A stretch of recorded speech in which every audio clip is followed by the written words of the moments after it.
বিগত 53 বছরে রাজনৈতিক দলগুলোকে যদি যার যার পাল্লায় রেখে মাপেন, তাইলে জামাত ইসলামের কাজগুলোকে দেখেন, অন্যদের কাজগুলোকে দেখেন।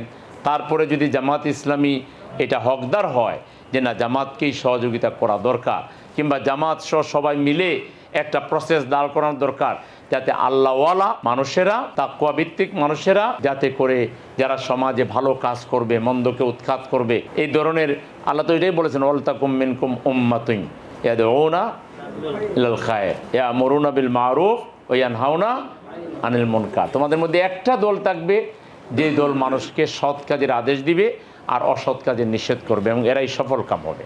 সেই দলটা কোনটা হইতে পারে? ধরেন বাংলাদেশে ABC 3টা দল আছে, তাহলে কোন দলটা বাংলাদেশে বেশি সৎ কাজের কথা বলছে এবং অসৎ কাজের নিষেধ করতেছে? এইটা বিবেককে প্রশ্ন করলে বিবেকও বলে দিবে। চোখ আছে, দৃষ্টি দিলেও বোঝা যাবে যে কোন দলটা সেটা।